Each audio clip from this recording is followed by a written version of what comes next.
우리 어르신들은 그 시대를 고스란히 다 살아보셨잖아요. 그래서 어르신들의 생각이 참 궁금해서 찾아왔어요. 우선은 영화 잘 보셨죠? 예. 네. 우선 보시고 나서 그냥 딱 첫 느낌이 어떠셨는지 우리 선생님 먼저. 이거 뭐 우리 살 때를 참 주인공이 누구지? 황정민이가 얘기하듯이 네. 정말 살기 힘들은 그 세상에 그 마지막에 그 월남전까지도 갔는데 그 식구가 많고 어째서 참 비극적인 그 먹을 게 없는 거지. 그러니까 그 맞이로서 그냥 가는 거지. 나도 그렇게 맞이는 아니지만 나도 그렇게 살았죠. 네. 우리 장 선생님께서는 영화를 보신 다음에 그 느낌이 어떠셨는지. 나는 이 영화를 보고 딱 내 얘기다. 네. 왜냐하면 그 시대 사실은 내가 국제시장을 그 장소인 부산에서 태어나고 부산에서 자랐어요. 네.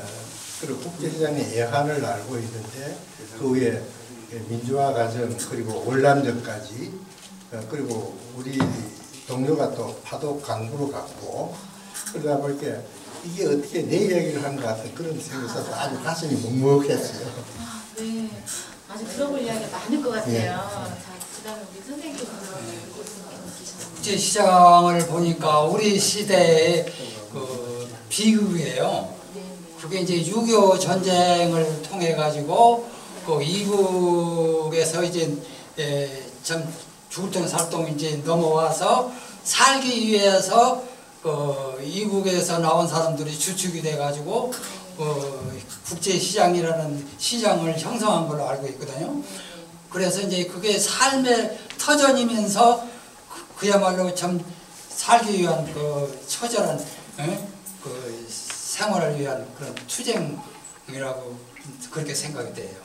네, 맞아요. 말씀 나온 김에 이 영화의 시작이 그 6.25 전쟁으로 인한 흥남 철수하는 장면이 나오잖아요. 근데 그 어린 시절 6.25를 다 우리 선생님께서는 김용구 선생님을 겪으셨죠? 상황이 그렇게 정말 끔찍했나요? 네, 내가 겪은 그 6.25는 그때 당시에 나는 17살이었거든요. 그 17살이면은 그 등치는 다 컸었어요. 네. 그래서 내가 우리 그 충청도 시골에서 그 이제 피난살이 하면서 이제 몰래 숨어서 살았는데 그때 얘기를 하면은 뭐 끝이 없어요. 그때 그 겪었던 어려웠던 얘기 또 그 이북에서 이제 그 괴로분들이 와가지고 어떤 그 행패를 부리는지 또 지방 그 사람들을 충동을 시켜가지고 주민들을 어떻게 살생을 했는지 또 그 사람들이 이제 일사후퇴를 통해 가지고 오면서 빠지산 형태로 해서 또 이제 그 각 지방에서 어떤 행패를 부렸는지 내가 그 숨어서 그걸 다 보고 듣고 그렇기 때문에 그 얘기를 하면 한이 없어요. 네, 그때가 17살이라고 네. 말씀하셨는데 17살이면 정말 모든 걸 다 기억할 수 있는 나이잖아요. 네. 그때 그러면 선생님네 댁에도 실제적인 뭐 피해나 뭐 고통이 있으셨는지 6.25를 통해서. 그 첫째는 먹는 것이 먹을 것이 이제 제일 없어서 이제 그 식생활을 뭐 그때는 그 우리뿐 아니고 전 국민이 피폐한 상태에서 그 먹을 거리, 입을 거리 뭐 그런 거 다 어려웠기 때문에 뭐 다 똑같은 입장인데 그 중에서도 특별히 이제 직접적으로 피해를 본 그런 사람들이 많이 이제 있었어요. 선생님 주변에 많았다는 말씀이죠? 그 유교 동란때 네. 내가 저 경상북도 네. 옛날에는 그 경주군이라 했는데 요즘은 경주시가 돼가지고 월성군이었는데 거기 실제 내가 그 피란을 갈 때 그 형수가 하면서 뭐 식구가 많으니까 형수 나 뭐 큰형 큰형은 안 계시고 중형, 네. 어머니 해가지고 이제 두 딸을 짊어지고 주는데 이불이 첫째 있어야 되니까 이불은 네. 내가 그걸 이제 짊어지고 갔어. 넘어가지고 이거 안 가면 이제 해가 나가면 안 되고 포항 같은 문제들이 와가지고 올라가니까 밤에 근데 이 포항에 벌써 공습을 해가지고 뭐 드럼통, 그 기름통 같은 거 터지는 게 풀바다가 다 돼가 있어. 내가 피장 가는데 보니까. 그래가지고 뭐 다시 올라가다 산에서 올라가다가 이 내려오는데 그 마침 이제 우리는 소가 하나 있어가지고 소를 이제 위에다 그 뭐 세간살이 먹는 거하고 좀 실어가지고 오는데 아 소가 막 뛰쳐나가니까 나는 그 소를 굉장히 중요시 여기고 했어요. 뭐 물론 우리 형수도 그랬지만 그 소를 막 도망간다고 그 놀래가지고 소가 막 뛰쳐나가는 거야. 그걸 막 붙들고 형수 엄마 막 이 송아지가 소가 막 도망간다 그래. 아이 그러면서 그냥 막 아무도 치고 그막 밤에 그냥 들어와서 그래서 이제 경주 이제 그 지금은 보문단이라 그러는데 이제 개발되어 있는데 거기 우리 이모님이 계시는데 그리로 이제 가기를 결정해서 포항을 못 넘어가고 포항 가면 좀 나을 줄 알고 있는데 며칠에 걸쳐서 그 피난지를 아 그렇죠. 그러고 가는데 진짜 그 다음 날에 보니까 미군이 이제 비행기가 날아가지고 할 적에 그렇고 우리 이제 경찰들이 순경 우리 경찰 군인들하고 해가지고 길 가는데 검사를 하더라고 진법다리를. 근데 나는 또 항시처럼 그때나 지금이나 고지식 해가지고 날 붙들지가 않았는데 뭐 묻는데 아 보따리 내는 거 나 여기 있어요 보세요 그러니까 이 정도 이렇게까지 겪었어요. 나는 그 6.25 때 9살이었어요. 초등학교 2학년인데 부산에 있었기 때문에 전쟁에 직접적인 건 못 봤는데 부산에서 있던 일들은 6월 27일부터 북한군이 쳐들어왔다. 네. 그리고 불과 4날 뒤에 피난민들이 막 몰려갔어요. 네.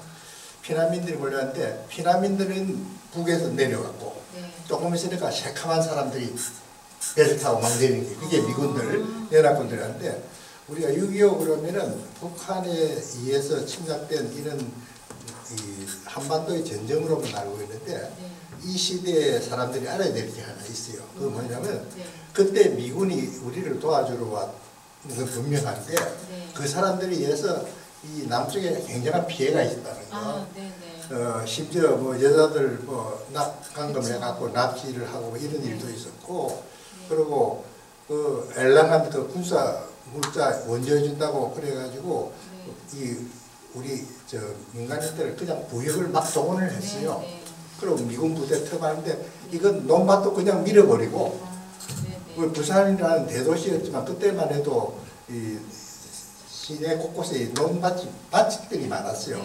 그걸 그냥 어느 차들이 들어오고 그냥 밀어버리고 거기 어떤 보상이나 이런 것도 없이 그런 이런 저 우리 역사가 있어요. 그 다음에 학교를 우리가 여름 방학 전에 얼마 안 돼서 이제 학교를 갔는데 피난민들이 학교를 다 점령해버린 거예요. 그 피난민들이 들어왔으니까 공부를 할 데 없으니까 산에 가서 공부하는 거야.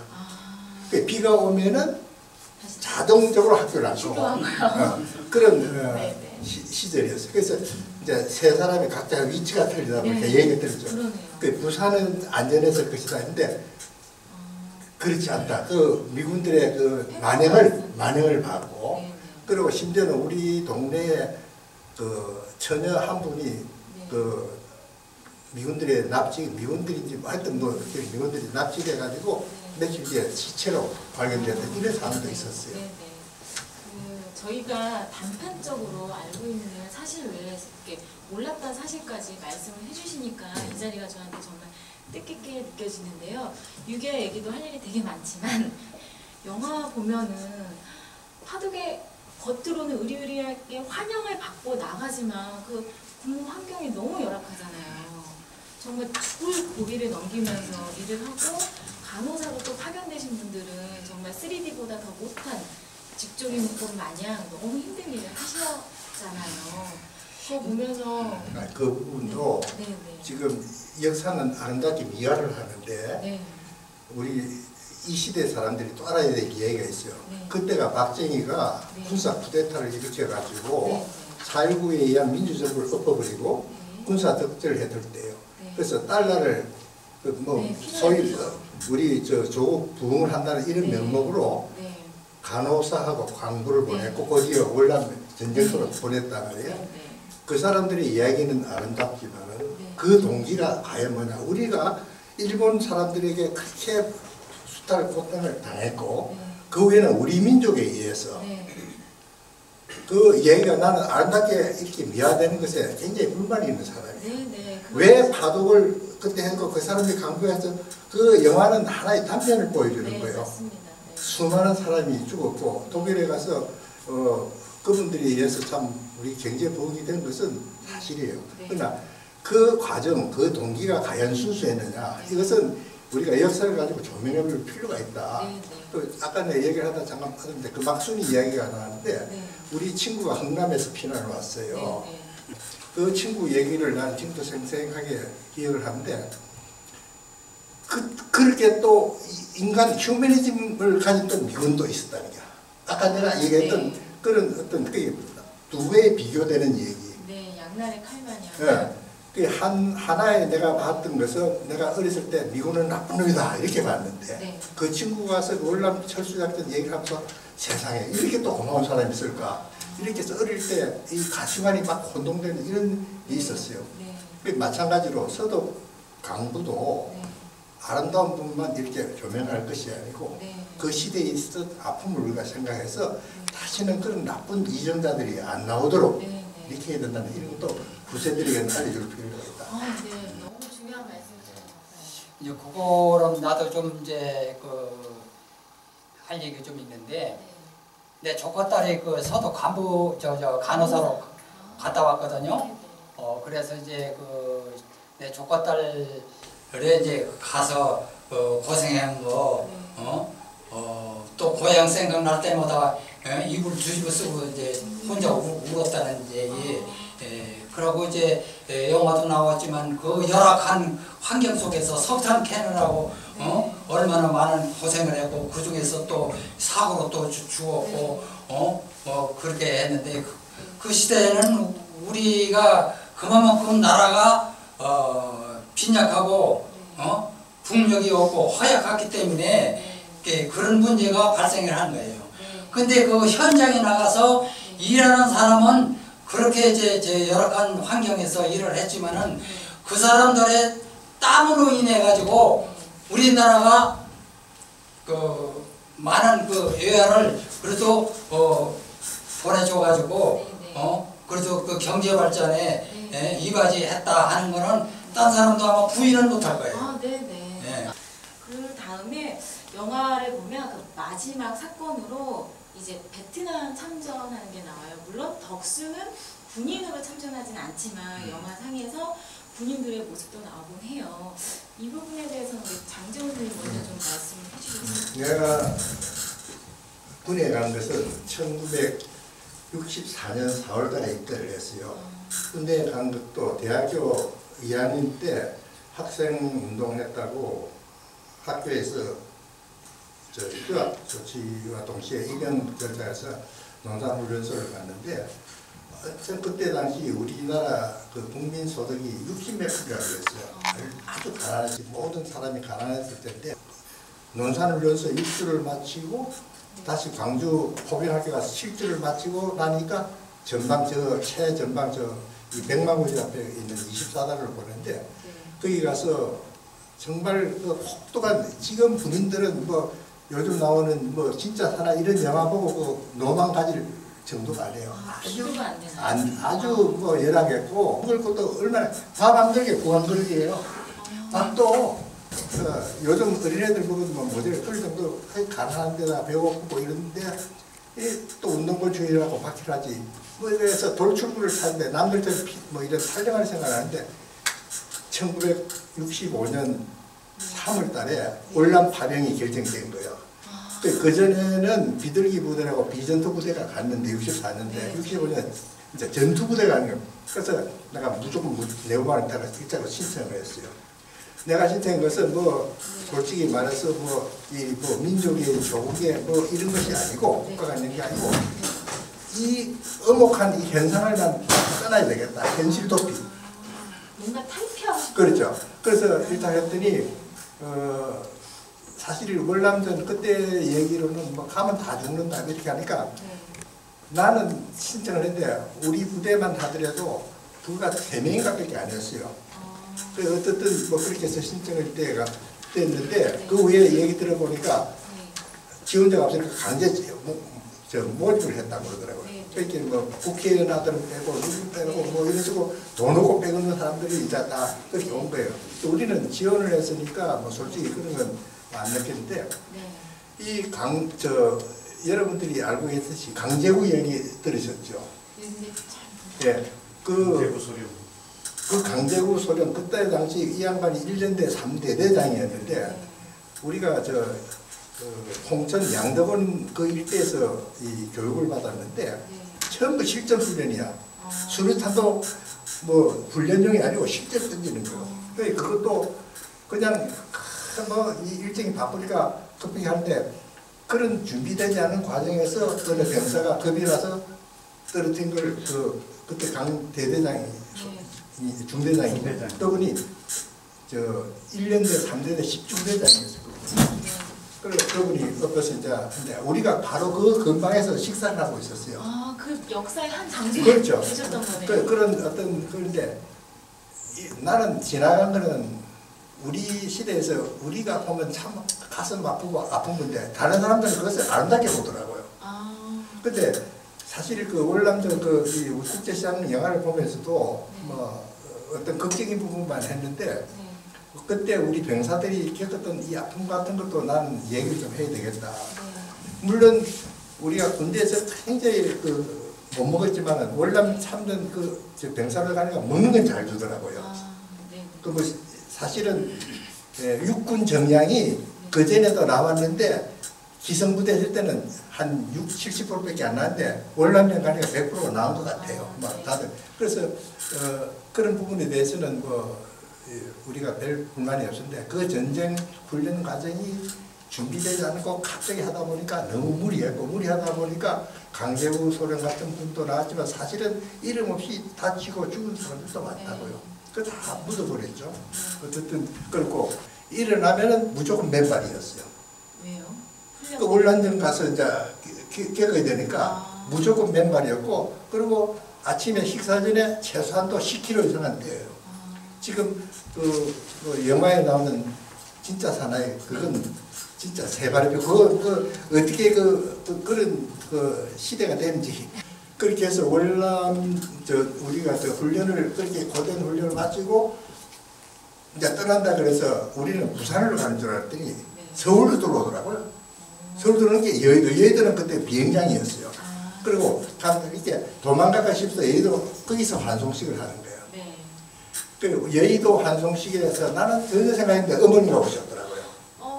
어떻게 부산에서 이까지 왔는지 뭐 모르는데 아리랑 담배 한 갑에다가 이렇게 뭐 당신이 가져줄 것밖에 없으니까 군용 트럭이 태우길래 멀리 간 줄 알았더니 영등포에 내려서 기차를 태우더라고요.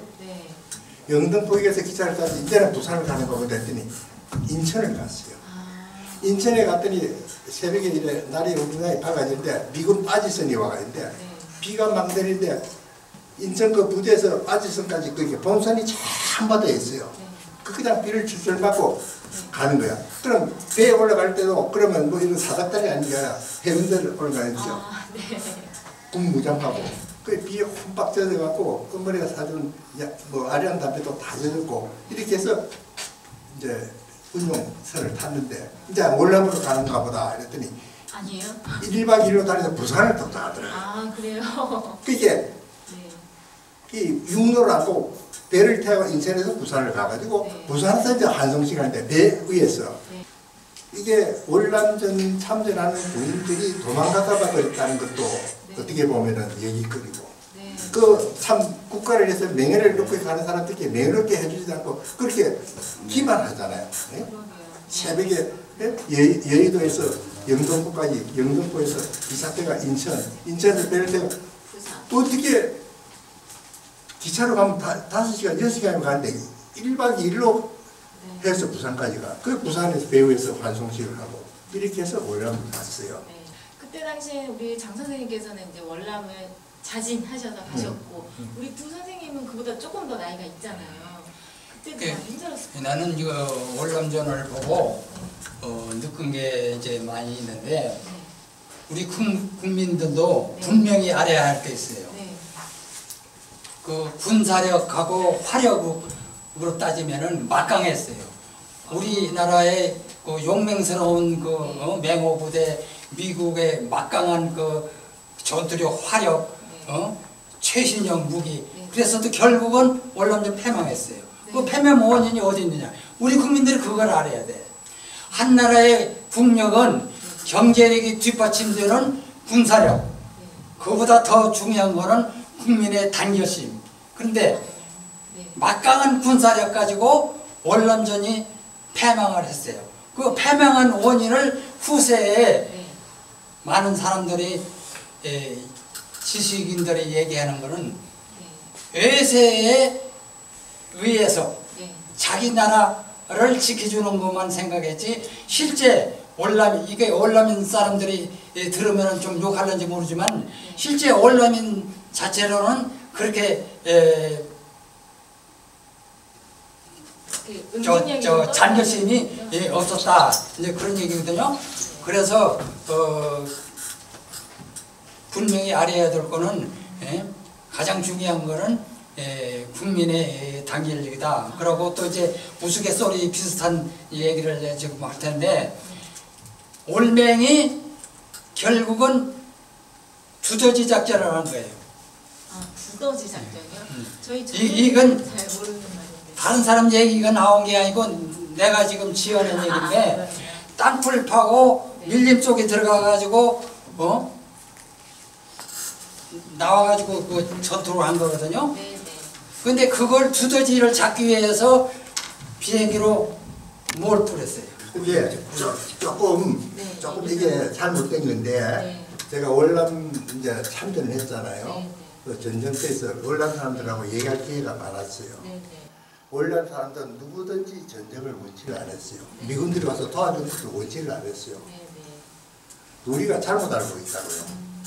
우리 군사 정권이 자꾸 이제 그런 식으로 얘기를 하는데 월남 사람들은 월맹이든 월남이든 자기들 말이야 베트남이다. 네. 베트남이 있는데 왜 외국 사람들이 와갖고 우리 보고도 그렇게 욕을 했어요. 왜 너희들이 우리나라에 와서 왜 간섭하느냐. 우리는 전쟁을 원치 않는다. 그렇게 바로 그런 정신이에요. 그런데 미군들이 자기들의 어떤 그 팍스 아메리카나라는 정책, 세계를 지배하는 이 팍스 아메리카나의 정책 일환에서 그 무기도 팔아먹어야 되고 전쟁이 있어야 그네들의 경제가 일어나니까 그렇게 행동하고 나는 그렇게 안 봐요. 근데 이게 경제 논리에 의해서, 경제 힘에 의해서 그렇죠. 운영된다는 게 눈에 다 보이시잖아요. 그 내적인 갈등은 없으셨어요? 그래서 내가 어느 날 그걸 알고 난 뒤부터 굉장히 갈등이 생겼어요. 내가 이 전쟁에 무엇하러 왔느냐. 네. 그리고 왜 내가 우리하고 이해하고 있는 저 사람들 총괄을 겨누어야 되느냐. 처음에 월남 도착해서 그렇게 월남에 우리가 도착한 키는 외항에 배가 때문에 비가 막 내렸어요. 우리는 영화에서 그 비둘기 부대의 그 한상을 비둘기 부대가 한정반을 봤거든요. 월남 꽃가이들이 꽃도 걸어주고 뭐 이러는데 이건 월남 키는 외항에 도착하니까 갑자기 헬리콥터들이 씩 하면 와서 사요나라 작전. 그때 미군 101 기동사단은 아전하고 맹호부대가 그 자리에 들어가는 이 사요나라에 바로 전쟁에 투입하는 거예요. 그렇게 투입이 돼가지고 내가 군화를 벗은 지가 적어도 월남전 참전해서 약 한 17, 8일 만에 군화를 벗었어요. 발이 다 썩었어요. 그 무좀이 그때 다 걸렸는데 군화를 벗을 틈도 없을 정도로 그렇게 긴박했어요. 그런 전쟁에 지금 우리 젊은 사람들이 나중에 또 얘기를 하겠지만은 미군들하고 우리 군사정권하고 맺었던 것이 미명은 뭐 우리 경제부흥 도와준다 뭐 이렇게 해서 젊은 사람들은 사실은 하는 거 아닙니까? 그 목숨들 월남전에 처음 갔을 때 우리 맹호부대는 3개의 연대가 있는데 2개 연대가 먼저 갔어요. 1연대하고 기갑연대가 먼저 갔는데 전방에서 대포를 뽑을 수가 없으니까 포병은 갔는데 포는 안 갔어요. 대포가. 월남전은 아다시피 이 전선이 없어요. 항상 어디 가면 게릴라전이니까 원형진지야. 네. 어디 가면 진지를 원형으로 만들고 있는데 미군들하고 우리 보병들하고 월맹군하고 전투가 벌어지면 포를 지원을 해줘야 되는데 네. 우리는 포를 안 가져갔으니 미군이 포를 지원해줘야 돼요. 네. 그런데 미군이 포를 소환하려면 우리 간척 장교들하고 교통이 돼야 되잖아요. 네. 잡혀 어느 지점에 있으니 일로 포를 쏘아라. 근데 이게 은혜가 안 되니까 우리 한국군 장교들이 영어가 그렇게 소통하지 못했어요. 네. 그래서 내가 다행히 영어를 좀 한다 해서 그게 뽑혀서 갔는데 나라고 해서 뭐 잘할 수는 없지만은 어쨌든 그런 교통 문제 때문에 미군포가 아군 부대에 막 쓰러지는 생각이 있어요. 되게 많이 죽었어요. 저 동작동 월남 모임에 가보면요.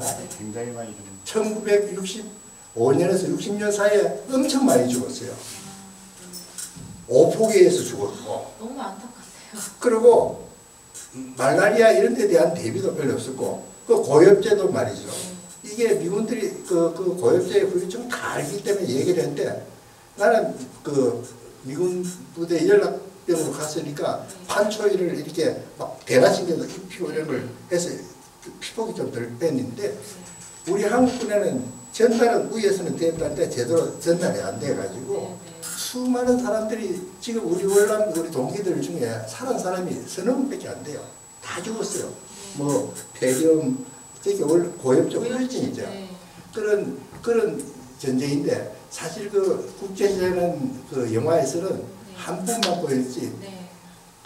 아마 이 정권이 끝나야 월남전 얘기도 이제 다 나올 거예요. 이런 시간을 통해서 나는 월남전이 얼마나 불필요한 전쟁이었고 우리 한국군 이 젊은 사람들 그 죽음에 받아들인 그 사람들은 책임을 져야 된다. 이 얘기를 좀 하고 싶은 거예요. 네, 저도 말씀을 듣다 보니까 우리 그 참전했던 우리 대한민국 청년들도 또 하나의 희생양이 아니었나 그러면은 생각이 들어요. 마지막 장면에서 덕수가 아버지를 회상하면서 아버지 저 정말 힘들어요 라고 울부짖는 장면이 있어요. 근데 그게 나요. 그쵸? 우리들이. 맞아요. 지금 어르신들은 맞습니다. 덕수와 별반 다른 게 없을 것 같아요. 그렇죠. 우리 세대. 그죠. 우리 세대. 그래서 아마 가족을 위해 희생하는 분도 많으셨고 원치 않게 나라를 위해서 아까 장 선생님 말씀처럼 젊으시죠. 피 끓는 젊음을 그런 식으로 또 희생을 당하셨어요. 근데 지금 아까 그걸 덧붙이자면 지금 우리 대한민국은 네. 참 너무하잖아요. 뭐 자기 이기주의자 지금 많이 달라졌어요. 많이 변했죠. 그 덕수는 네. 지금 너희 동생 그 시집 못 가고 네. 참 돈이 없어서 그런 거 보고 옛날엔 다 그랬어요. 맞이 들어. 네, 네. 맞이 있기 때문에 네, 네. 혼자도 짊어지고 가는 거예요. 네, 네. 그러면서 참 말씀하셨듯이 아버지 힘들어요. 아니면 아버지 아니라도 어떤 데 난 교도 안 믿었지만 아이 부처님 하느님 이런 소리도 했을 거예요. 우리 엄마가 우리 아버지가 했을 거예요. 아마 좀 미처 역사적인 배경이나 상황을 모르고 우리 어르신들과 소통하지 못하는 젊은들이 되게 많거든요. 그런 부분에 대해서 젊은들이 혹시 해주실 말이 뭐 인문교육이에요. 인문교육. 어쨌든 간에 교육이 잘 돼가지고 실제로 전쟁보다도 먼저 네. 사람 대비 되도록 이 사회 그 학자들이라든지 학교 교육이 잘 돼가 그걸 보면 인문교육을 하면 아마 뭐 고쳐질 거예요. 지금은 다 영리하잖아요. 근데 네. 저는 이 세대들이 얘기하라 그러니까 내가 이 얘기는 꼭 해야 되겠어요. 네, 네. 결코 전쟁은 있어서는 안 돼요. 아, 네, 네. 전쟁의 피해는 우리가 6.25 전쟁 때 어렸을 때 그 피난민들의 생활의 고통도 봤지만 내가 진짜 월남전에서 그 고보이 강이라는 강이 있어요. 그 안푸강이죠. 고보이라는 도시에 안푸강 거기서 피난민들을 철수를 하는데 레이션 깡통을 저 피난 할머니인데 레이션 깡통을 다가 이래 주니까 그 할머니가 손을 탁 치버리더라고요. 그래서 이렇게 아까 했던 얘기야. 너희들이 왜 우리나라 와서 우리 젊은 사람도 쏴 죽이느냐? 네, 예? 네. 그 전쟁이 나면 제일 피해를 입는 것이 어린아이, 그 다음에 노약자들. 네. 이 사람들인데 여자들이죠. 뭐 여자. 그래서 우리가 북한이 어쩐다 저쩐다 지금 이래갖고 막 전쟁에 강분하고 있는 것 같아. 이런 세상이. 네. 어떤 형태로든 전쟁은 있어서는 안 된다. 전쟁은 인간이 해서는 하늘 안 될 제약이다. 네. 이 얘기를 내가 꼭 하고 싶고. 그래서 지금 그 월남전 이 영화를 보고 난 뒤에 그렇게 피상적으로 볼 것이 아니고 네. 그 시대에서 아팠던 이런 사람들의 얘기를 듣고 왜 전쟁이 있어서는 안 되느냐 이런 걸 알아서 네. 지금 뭐 미국이라든지 이런 강대국들이 들 수 있는 사실 전쟁 논리 네. 지금 핵무기 개발 뭐 이건 처음부터 전쟁하려고 하는 거 아니냐 이거죠. 네. 이런 것을 우리 젊은 사람들인데 나는 심어주고 싶어요. 전쟁이라는 것은 절대 인간이 해서는 안 될 것이다. 네. 그 목적이 뭐든 절대 전쟁은 하지 마라. 이 얘기를 꼭 하고 싶어요. 6.25를 통해 가지고 많은 이제 그 교훈도 얻었고 또 비싼 대가를 치렀어요. 그래서 이제 그 비싼 대가를 치렀기 때문에 그게 이제 내가 정확히는 모르지만은 우리나라의 그 경제 발전에 그래도 좀 초석이 되는데 많이 이제 도움이 됐다고 보고 또 현대인이 많이 좀 각성하고 생각할 일은 우리 사회 지도층들이 국익을 놓고 나라의 이익을 놓고 개인의 단체의 이익을 위해서 너무 투쟁을 하지 말았으면 좋겠어요. 아, 네. 좀 네. 화합하는 모습을 네. 보여줬으면 좋겠어요. 예. 그래서 이제 그게 지나고 보면은 다 헛된 거예요. 잘못된 거예요. 그게 어느 그 강력한 강경파 몇 사람이 선동을 해가지고 많은 사람을 동원시켜가지고 힘을 조성을 해가지고 그걸로 이제 밀어붙이는 식으로 이제 많이 생각을 이제 하는 사람들이 많이 있는데 국익을 놓고는 절대 그렇게 하지 말았으면 좋겠어요. 네, 알겠습니다. 우선은 제가 국제시장에 관련해서 드릴 질문은 여기서 마무리를 짓는데 혹시 뭔가 좀 아쉬움이 있으셔서 꼭 더 해주시고 싶으신 말이 있으신지. 월남전 고엽제 얘기를 조금 해야 되겠어요. 네. 내가 고엽제 환자입니다.